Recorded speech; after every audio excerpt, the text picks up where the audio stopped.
Simon Pressley, it's a pleasure to have you back on Geared for Growth.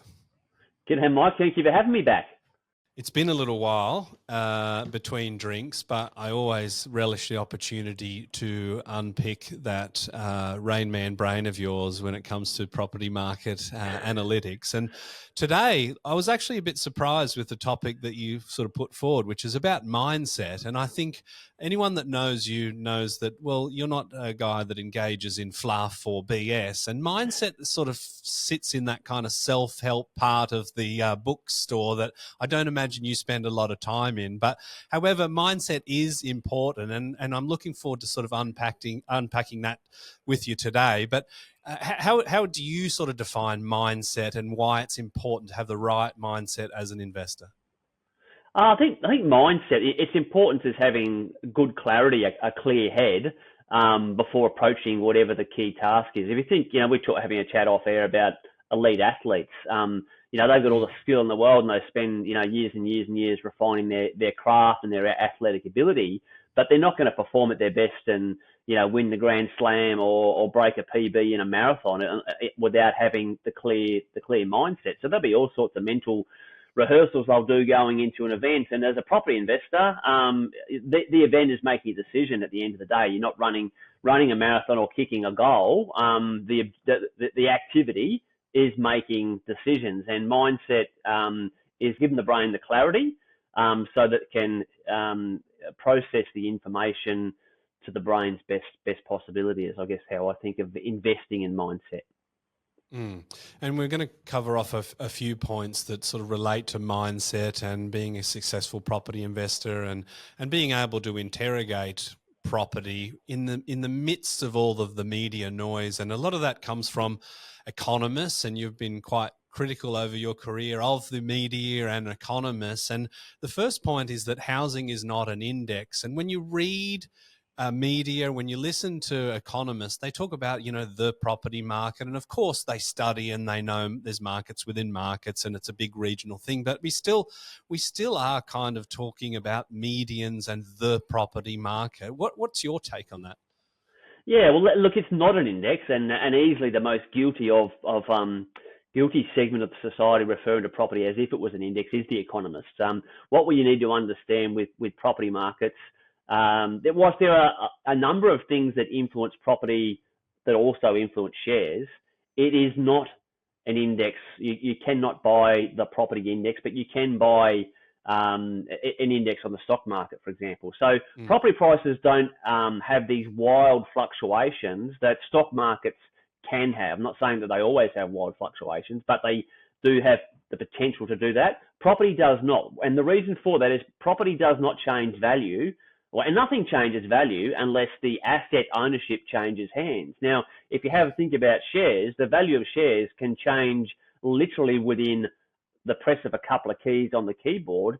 And there are share investors all around the world that actually do that. They'll buy a parcel of shares in the morning and they'll sell them a couple of hours later, presumably at a profit. Or if they get fearful of a stock declining, they can press some keys and the asset ownership will change hands. Properties do not do that. Real estate is a much bigger asset, and the thought process and logistics behind buying and selling it is a significantly bigger gestation period. It's usually somewhere between 5 and 12 years. So not only is there no such thing as one property market, property doesn't have the wild fluctuations like an index can. Well, I suppose, the transaction of a property is a big deal, whereas a share, it's a button and you send it off into the interwebs and it makes the trade for you. Whereas properties, it's quite a big event to actually buy or sell something. And just unpacking that to some degree, there are times where I think the property market kind of fundamentals were saying that a market should boom or it should decline, but often that doesn't actually come to pass because it relies on transactions happening. And I think we've sort of seen some evidence of that in supply and the influence of a lack of listings on the property market. So can you think of examples where that's sort of the case?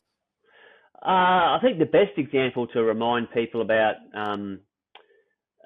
things changing hands is the first few months of COVID. right? So directly before, well, probably at the time when all Australians were told, ScoMo was Prime Minister at the time, and he held that infamous press conference saying, everyone must go home. Your life's about to change. You can't shake hands. You've got to tap elbows. We don't know how long this will be. We've got to sort the virus out. And immediately, human brains went into fear, understandably, about the fear of the unknown with health. But for property, they went, oh, it's going to crash. That was the unknown talking. That was not, fundamentals talking. But and so then what happened is everyone's at home looking at their laptop, wondering, when can I go back to the office? How long is this going to last? And they're looking at the so-called property index, and they're expecting the value of real estate all over Australia to be declining. And it didn't move. And the reason it didn't move is because we're locked up in the bloody things that need to be sold for there to be movement. There was no movement at all. First 3 or 4 months of COVID, property prices went sideways, whereas all the economists of the world were saying it's going to crash. It never happened. And then when the movement started, the property values went in the complete opposite direction to what those so-called experts said. There was the boom. Why? Because there's a lot of transactions. And I can remember hearing, just in private discussions, you talking to your team saying, look, I know this might sort of be a little bit scary, but I'm actually going to go out publicly and say that the property market isn't going to crash to the tune of 30%, which all the banks and the economists really said. Can you remember that discussion and whether there was sort of reticence? And did you actually feel any sense of fear that like this could be an absolute calamity for my reputation and business?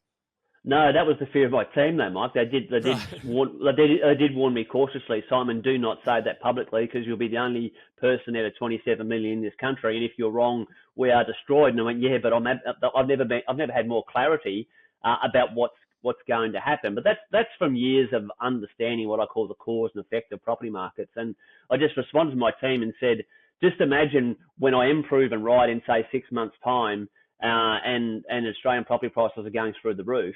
And we then say, yeah, well, we predicted that. Everyone's going to go, yeah, right, as if no one could predict that. There's no way in the world that I was going to do that. But the main reason for going public with it was because I recognised that within a matter of a couple of weeks, the whole nation had all this fear.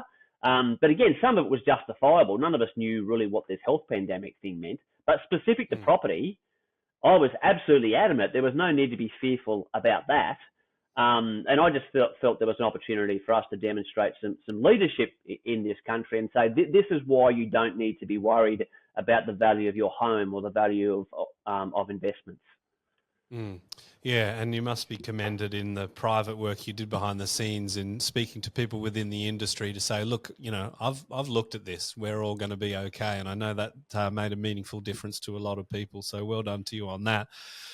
Jumping onto the second point, clarity of purpose. I mean, I kind of read that as what I see as one of the big things that's wrong with property investors is they get sucked into the hot spot. And obviously, finding these markets that are going to outperform the average is a big part of what you do. But I feel like people don't understand exactly what they're trying to achieve with property. And so they can't really reverse engineer the purchases to get to where they want to be. Is that what the purpose means to you or something different?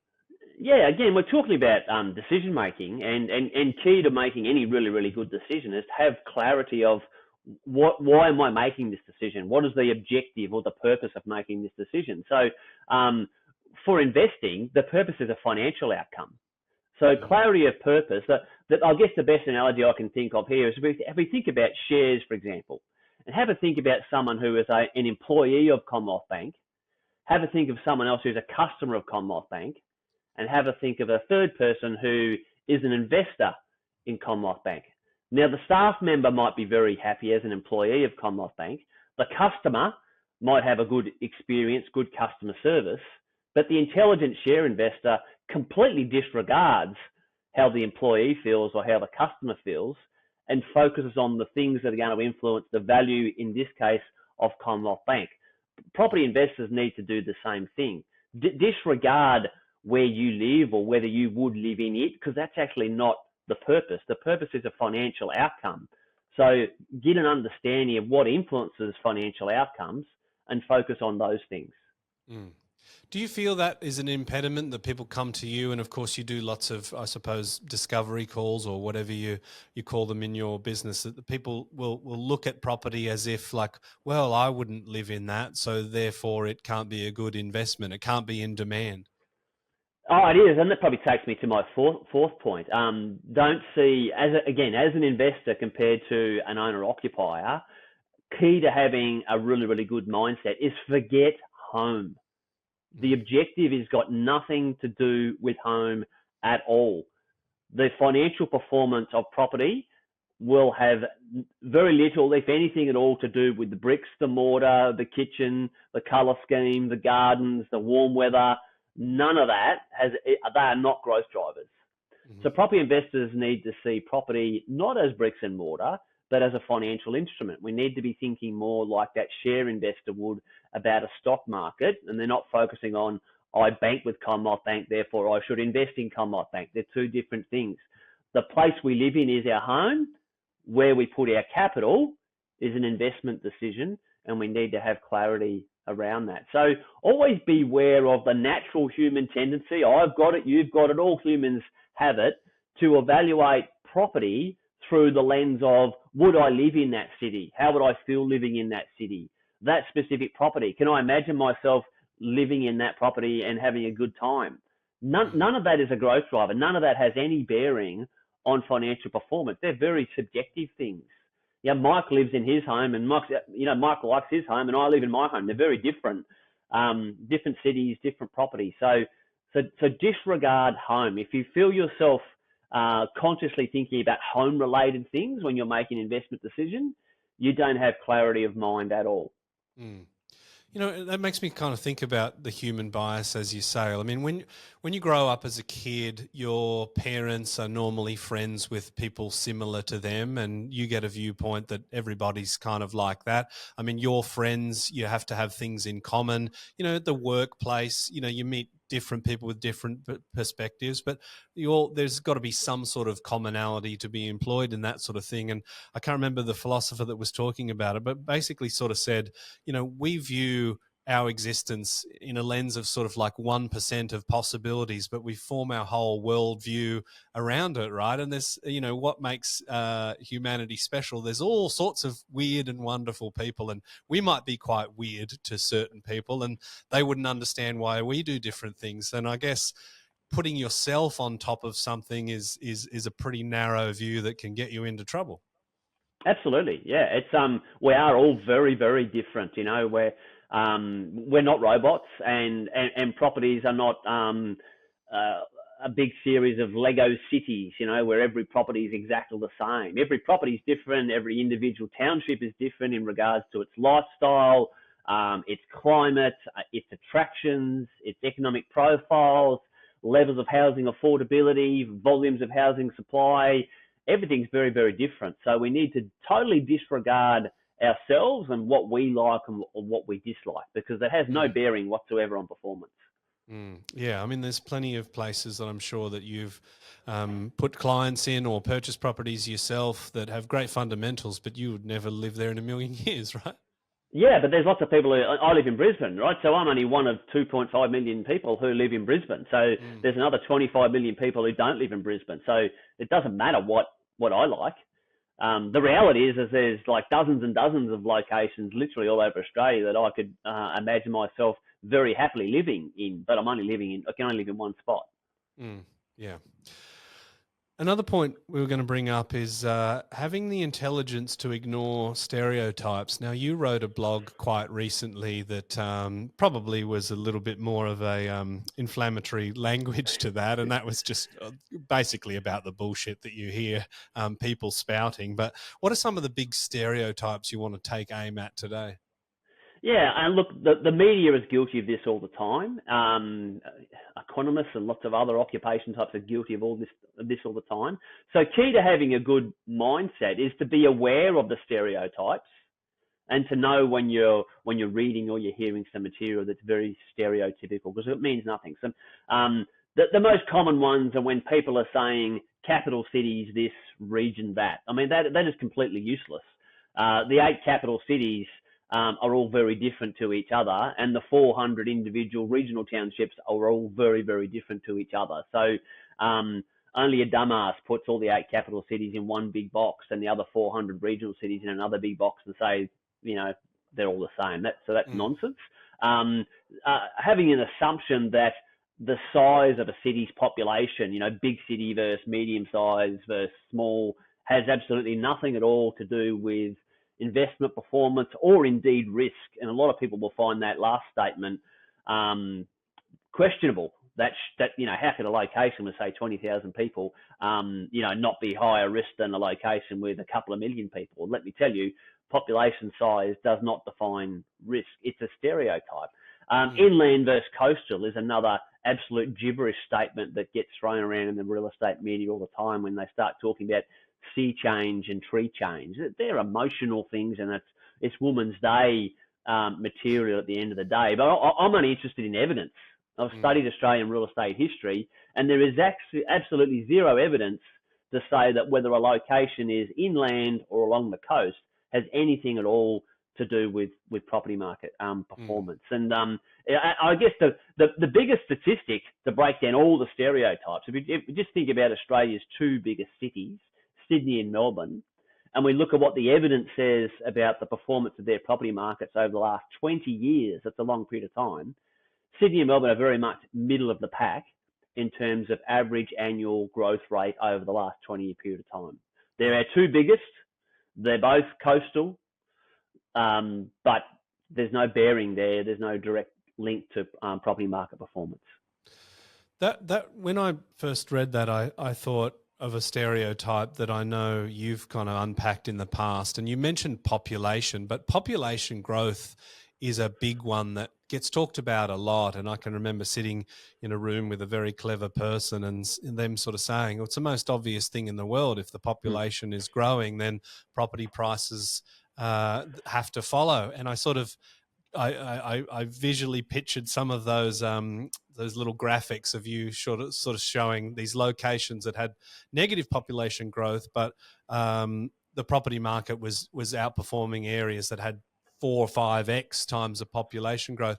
I don't think you can kind of blame people for taking that view, because it seems really, really intuitive, right? But those sorts of notions are the most problematic ones, because it's sort of like, well, just because it appears like it should be the case doesn't make it fact.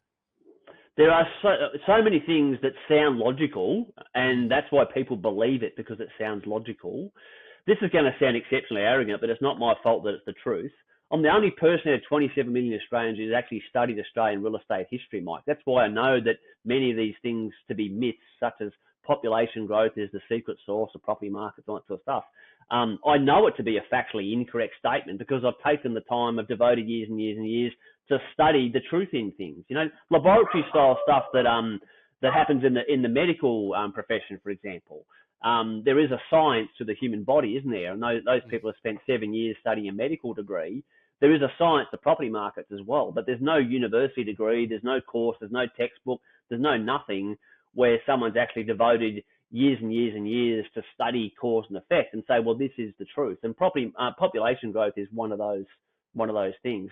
We've written so many reports and evidence-based research documents over the years about population growth to help educate those who are interested in understanding property markets. And then an event called COVID comes along, and we had zero population growth for 2 years.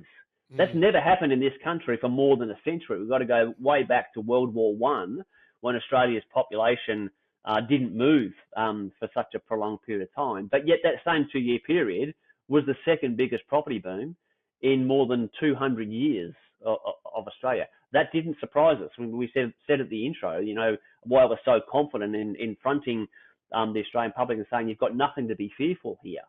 But a lot of that fear come from, we're closing the international border down, so you can't have property prices growing if there's no population growth. Demand is not population growth, and this is where the economists of the world will probably never understand it, because they don't want to understand it. Demand occurs not just for property, for anything. Demand exists when a transaction occurs. Yep. That's demand. Yep. Population growth is babies being born and overseas migrants arriving in Australia. Babies don't buy properties, and very, very few overseas migrants buy properties either. the transactions actually occur by the existing resident population. If Michael Simon bought a property today, we are competing with anyone else who wants to buy a property. That extra competition that we create by being active in the market, that's what puts pressure on asset values. So that's demand. And this is something that I admit to taking some time to get my head around, and asking you about it perhaps a number of years ago. And I think you threw back at me, and probably like because you're annoyed at answering the same question, or you just wanted to cut through, you basically said, like, how many times have you been born? And that's always kind of stuck with me. Can you sort of explain what you were getting at there?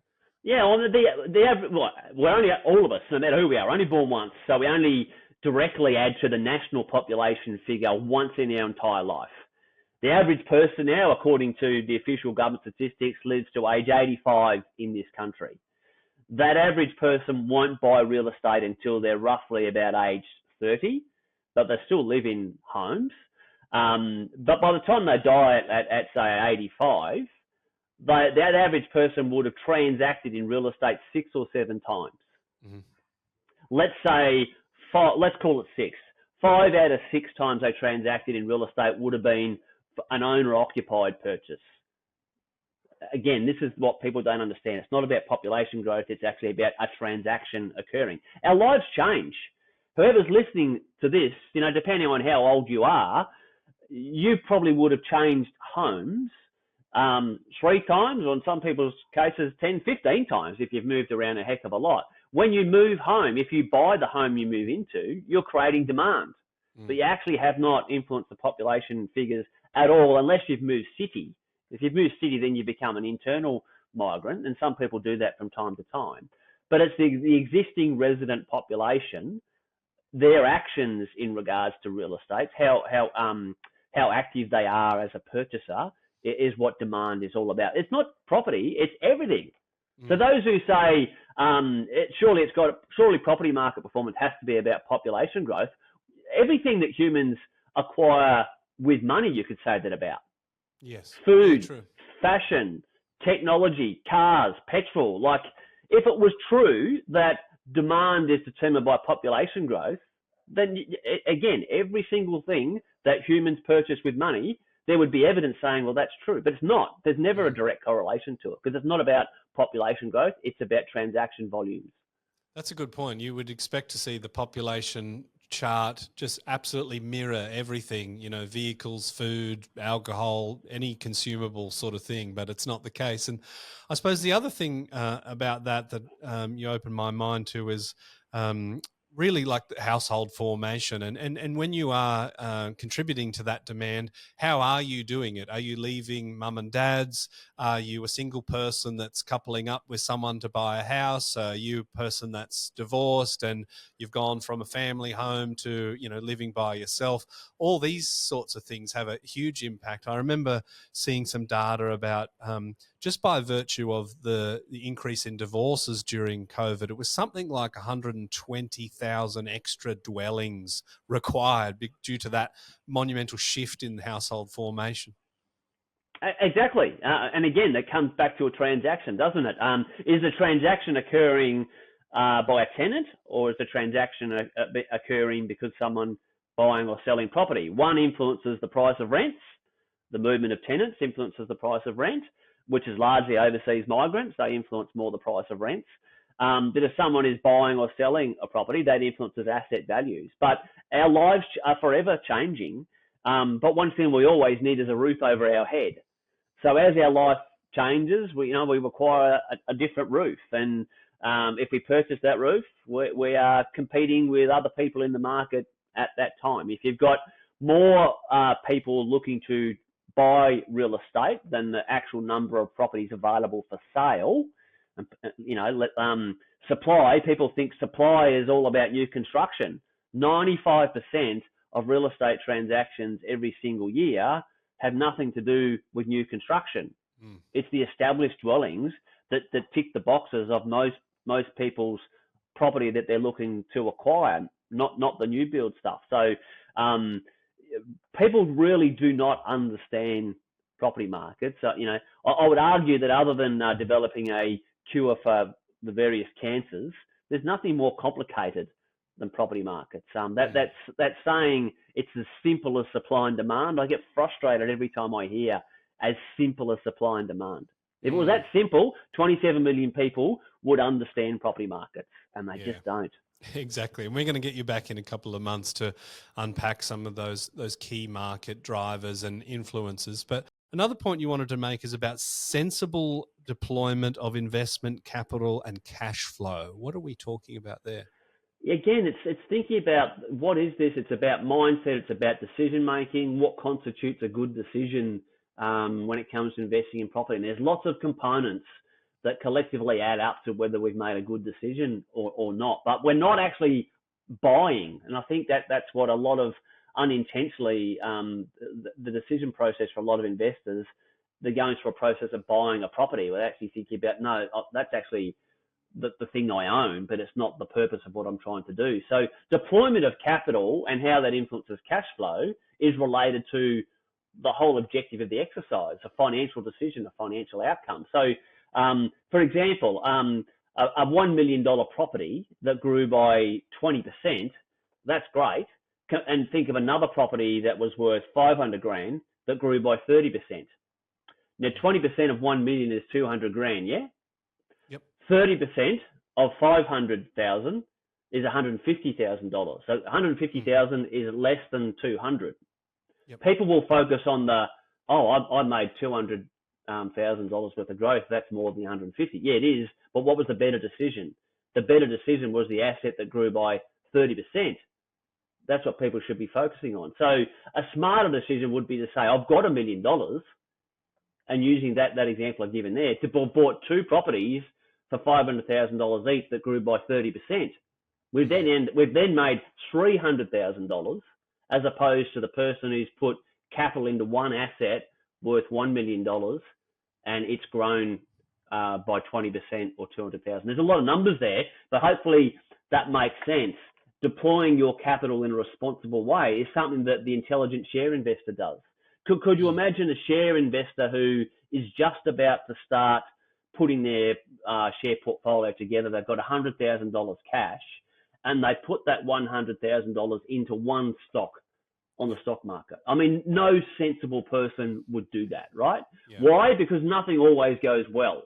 So there might be a couple of stocks they're really excited about. So sure, they'll buy some shares in those, but they're going to spread their capital not only across multiple companies in the stock exchange, but also multiple industries.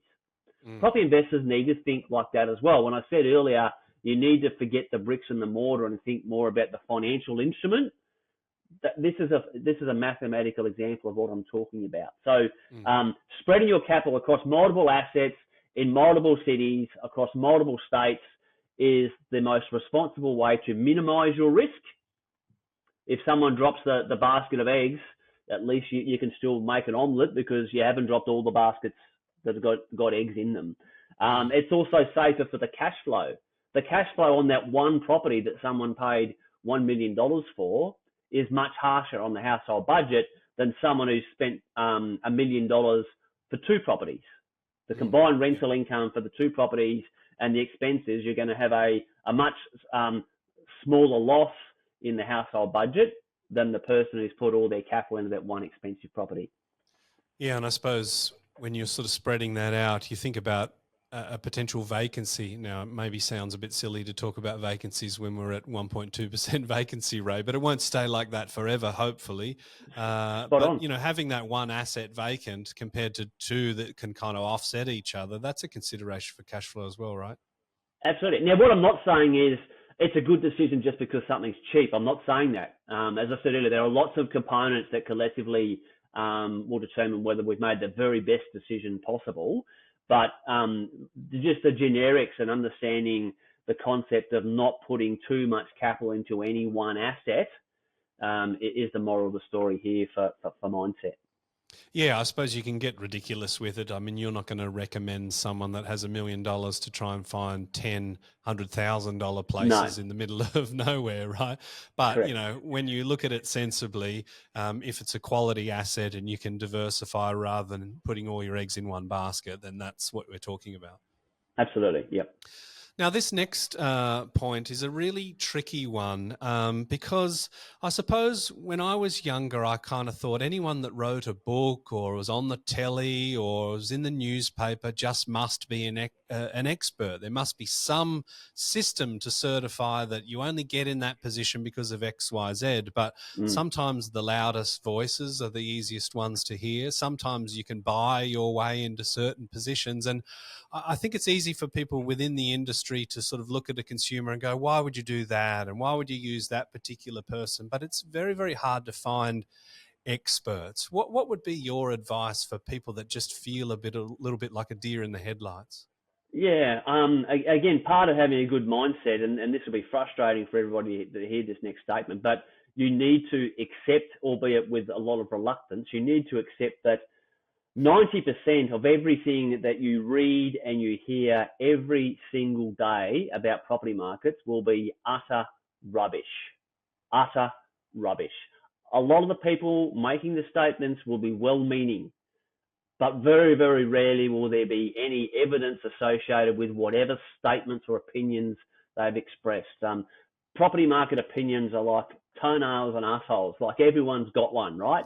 But just because someone's got some letters after their name or a fancy title, a high profile, 1 million followers, look wise because they've got grey hair, whatever, that doesn't mean that they are truly skilled in the field of assessing property market performance. Now, that's really, really hard for a property investor who's doing their very, very best to acquire good knowledge, but you just need to, again, reluctantly accept and have your wits about you that 90% that's published every single day in social media forums and in all sorts of big profile banners, you're reading rubbish. We rattled off some of the common stereotypes before. If someone wants to know, well, how do I know whether I read some rubbish? Just ingrain in your brain those stereotypes: population growth, big cities, inland, coastal, warm weather, cold weather. Whenever you're consuming information that's talking that fluff, that's the easiest way to go, well, that person clearly doesn't is not really, really skillful in this space, because I know that stuff is rubbish. So everything else that comes out of that person's mouth, you should be questioning the quality of that information.